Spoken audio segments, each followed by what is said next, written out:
Maegovanen Tolkien Dili, Imlimbaire Mathlin Fararda. Bienvenue dans un nouvel épisode de Tolkien en bref. Aujourd'hui, nous allons poursuivre l'incroyable histoire de Beren et Luthien, avec le début de la quête de Beren pour récupérer un Silmaril de la couronne de Morgoth. Je vous encourage à d'abord regarder les 3 premières vidéos intitulées Beren et Luthien, car ce n'est qu'une seule et même histoire. Ce serait donc dommage d'avoir loupé le début. Vous pouvez aussi faire un tour du côté de l'épisode sur l'assombrissement de Valinor, où l'on assiste au vol des Silmarils par Morgoth. Pour rappel, nous n'abordons ici que la version principale du récit, car ce dernier a subi beaucoup de changements au cours des années, et nous ferons un épisode spécial pour raconter les autres versions du conte. Vous êtes prêts ? C'est parti !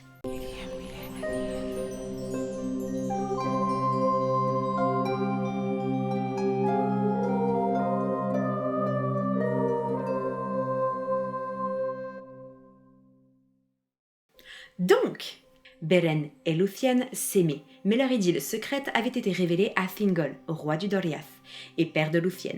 Ce dernier, ne voulant pas voir sa fille épouser un simple mortel, même de la noble maison de Beor, proposa à Beren un marché. Il aurait le droit d'épouser Luthien s'il lui rapportait un des Silmarils de Fëanor, actuellement encastré dans la couronne de Morgoth. Beren, qui était fou amoureux et n'avait pas apprécié les insultes lancées par le roi elfe, avait relevé le défi. Challenge accepted. Beren quitta donc le Doriath, sans se retourner, bien décidé à accomplir sa quête. Il passa par le sud et se retrouva en haut des chutes du Sirion, d'où il put contempler le paysage jusqu'aux montagnes qui habitaient Nargothrond. Une idée germa alors dans son esprit, et ses pas se tournèrent de ce côté. Alors j'aimerais bien savoir quelle idée il a, parce que je vois vraiment pas comment il pourrait réussir à voler un Silmaril. Même si Nargothrond n'avait pas de barrière magique à la manière du Doriath, y entrer sans être vu était tout de même impossible. Les elfes de Finrod maintenaient une vigilance constante tout autour de la cité elfe, cachant des tours dans les forêts et collines qui entouraient la ville. De nombreux archers patrouillaient avec la plus grande discrétion, et il leur était facile d'abattre quiconque approchait s'il s'avérait être menaçant. Beren, approchant de la cité et connaissant un minimum les mœurs de ces elfes, savait que même s'il ne voyait personne, il était surveillé. Sentant le regard des gardes sur lui, et craignant pour sa vie, il dégaina l'anneau de Finrod, afin que ceux qui le surveillaient le voient, et il répétait à tout va qu'il était Beren, fils de Barahir, ami de Finrod Felagund, et qu'il souhaitait justement être mené jusqu'à lui. Et il eut sans doute raison d'user de telles précautions, car il ne fut pas tué, mais seulement encerclé et sommé de s'arrêter. Cependant, les elfes, voyant l'anneau, s'inclinèrent devant lui, malgré son aspect particulièrement pouilleux après des jours et des jours de marche et d'errance. Ils acceptèrent de le mener jusqu'à Finrod, marchant uniquement de nuit et passant par la jonction du Narog et du Gingleith, avant de redescendre vers le sud jusqu'à ce qu'ils parviennent enfin au sombre portail de la cité cachée de Nargothrond. Beren pénétra dans la cité elfique et fut amené devant Finrod Felagund. Ce dernier n'eut pas besoin que Beren lui montre l'anneau, car il reconnut de suite en lui le fils de Barahir. Il invita Beren à s'entretenir avec lui en privé. Beren put ainsi raconter à Finrod le destin tragique de son père et toutes ses mésaventures, jusqu'à sa rencontre avec Luthien, et l'impossible tâche qu'il devait accomplir pour pouvoir l'épouser. Finrod fut particulièrement touché par le discours de Beren, car il sentait que son destin était sur le point de le rattraper. En effet, des années auparavant, lorsque la paix régnait encore au Beleriand et que Nargothrond venait d'être construite, s'était tenue une grande fête.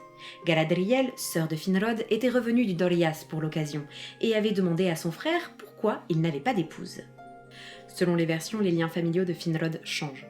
Dans les premiers écrits, Finrod vivait avec sa femme et son fils Gil-galad à Nargothrond. Puis finalement, Tolkien décida qu'il serait sans enfant. Mais certains écrits précisent qu'il était été pris, voire marié, à une certaine Amarié, une elfe Vanuar qui était restée en Valinor au moment de l'exode des Noldor, et qu'il ne retrouverait donc qu'une fois son destin accompli. Finrod avait alors eu un étrange pressentiment.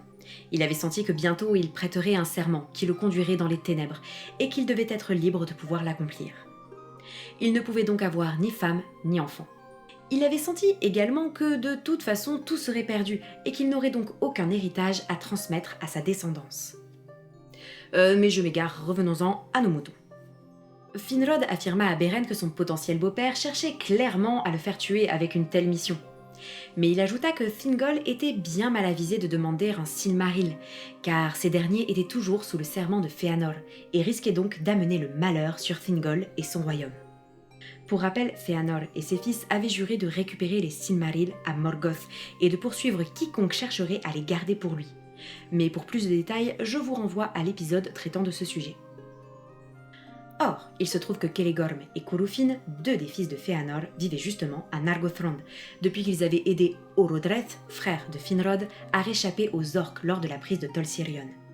Ces derniers avaient acquis depuis ces quelques années beaucoup de renommée et de respect dans la cité cachée, sans compter que bon nombre de leurs propres gens avaient trouvé refuge à Nargothrond, et qu'ils s'étaient montrés être de fidèles alliés envers le roi Finrod. Mais comme le précisa Finrod à Beren, les fils de Fëanor détruiraient quiconque chercherait à acquérir un des Silmarils pour son propre compte, car tel était le poids que leur imposait leur serment. Donc voilà le petit dilemme. Nous avons d'un côté Beren, qui a juré de récupérer un Silmaril pour le compte de Thingol, qui vient demander de l'aide à Finrod, roi de Nargothrond, qui a juré de venir en aide dans n'importe quelle situation à Barahir et ses descendants, mais qui se trouve être l'hôte de Celegorm et Curufin, qui ont eux-mêmes juré de détruire quiconque détient ou cherche à détenir un Silmaril. Autrement dit, qui serait prêt à exécuter Beren sur le champ si sa quête venait à s'ébruiter. Or en effet, j'ai l'impression que Beren et Finrod font face à un problème épineux. Or, Finrod, tenu par ses deux serments, parla à son peuple, les informant qu'il avait l'intention d'aider Beren dans sa quête du Silmaril pour tenir la parole qu'il avait faite à Barahir, rappelant ainsi à tout le monde les exploits de ce dernier. Mais il est fou, il n'a pas souvenir du massacre d'Alqualondé, il sait de quoi les fils de Fëanor sont capables. Je te l'accorde, c'est pas super malin. Mais les elfes sont du genre honnête et ne rompent pas leur serment. Donc, bien évidemment, Celegorm et Curufin s'insurgèrent. Celegorm se leva et rappela quel était le serment de Fëanor, faisant preuve d'une éloquence égale à celle de son père à l'époque du serment. Curufin prit ensuite la parole également. Par ces mots, il fit apparaître dans les esprits des elfes présents des images de guerre imminente et de la ruine de Nargothrond, faisant naître en eux une peur terrible. Les paroles de Curufin changèrent ainsi profondément le cœur et les manières des elfes de Nargothrond. Il les convainquit de ne plus s'engager dans aucune guerre ouverte et de préférer la ruse et l'embuscade aux batailles, d'utiliser la magie et les traits empoisonnés plutôt que l'épée. Les Noldor de Nargothrond perdirent ainsi un peu de leur superbe d'antan et leur royaume s'assombrit. Mais l'influence de Curufin et Celegorm à Nargothrond ne s'arrêtait pas là. La malédiction de Mandos s'abattit une fois de plus sur eux. Ils commencèrent à répandre l'idée que les fils de Finarfin, c'est-à-dire Finrod et Orodreth, n'avaient finalement pas beaucoup de légitimité pour être leur roi, faisant se détourner le peuple de Finrod.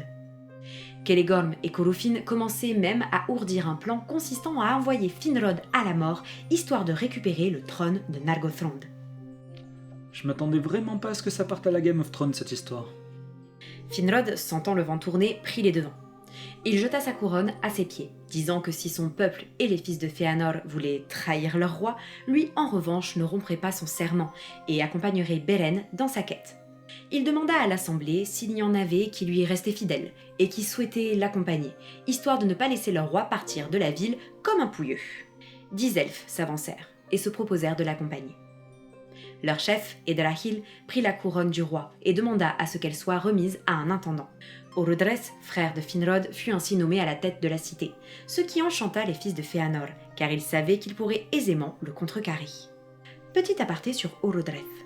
Dans la version officielle du Silmarillion, il est le frère de Finrod, mais Tolkien, dans les dernières versions de ses écrits, en fit finalement le fils d'Angrod, et donc le neveu de Finrod. Orodreth devint alors le père de Gil-galad dans cette nouvelle version. Mais Christopher Tolkien choisit de garder l'ancienne version, car sinon les choses n'étaient pas cohérentes avec l'ensemble du Silmarillion. C'est donc un soir d'automne que Beren, accompagné de Finrod et de ses 10 compagnons, laissèrent derrière eux Nargothrond pour tenter la mission impossible de voler un Silmaril. Ils allèrent vers le nord, et alors qu'ils arrivaient au niveau des sources d'Ivrin, au pied des montagnes ombreuses, ils croisèrent une compagnie de 30 orques. Ils attendirent la tombée de la nuit pour leur tomber dessus. Cachés derrière les arbres, ils sortirent leurs arcs et tirèrent sur les orques, et en abattirent 12 d'un coup.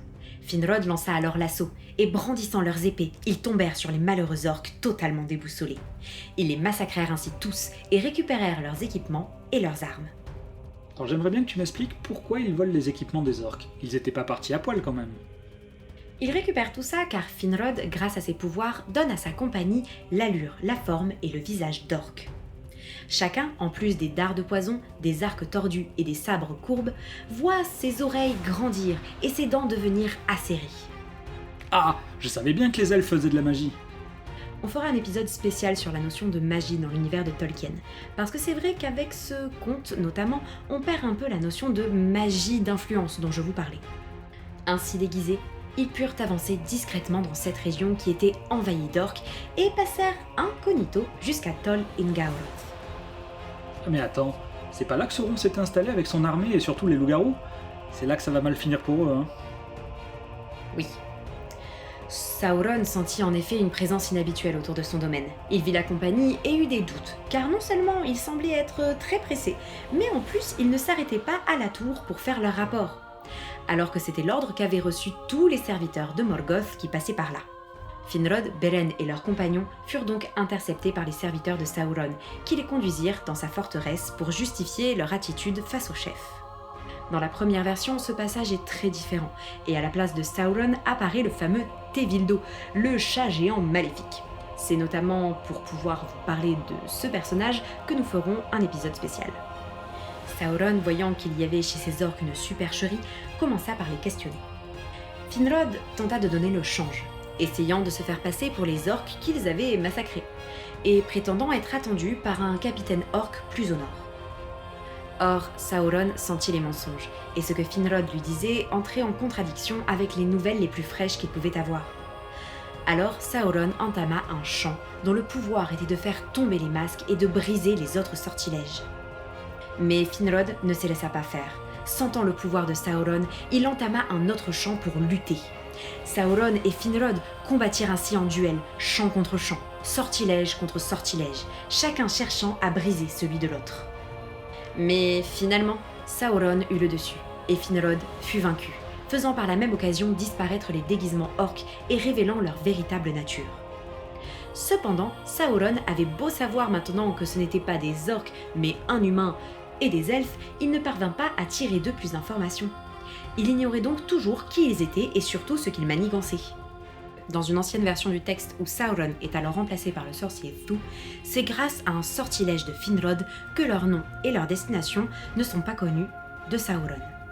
Pour tenter de les faire parler, Sauron les jeta donc dans les basses fosses de sa forteresse, les laissant dans le noir et le silence en attendant une mort cruelle. Car régulièrement, Beren, Finrod et leurs compagnons voyaient apparaître deux yeux dans les ténèbres, qui appartenaient à un des loups-garous de Sauron, envoyés par ce dernier pour qu'il dévore un à un les prisonniers. Mais malgré la menace de finir en festin pour toutou, aucun ne trahit le roi, et tous restèrent muets comme une tombe. Enfin bref, j'espère que cet épisode vous a plu et que vous avez hâte de connaître la suite de cette histoire. N'hésitez pas à suivre notre chaîne, à nous laisser des commentaires et à nous poser vos questions si vous en avez. N'oubliez pas que si vous souhaitez nous soutenir, vous pouvez également vous abonner à notre chaîne ou cliquer sur le bouton merci. On se retrouve très vite pour poursuivre nos aventures en Terre du Milieu. Namarie, Tolkien diri.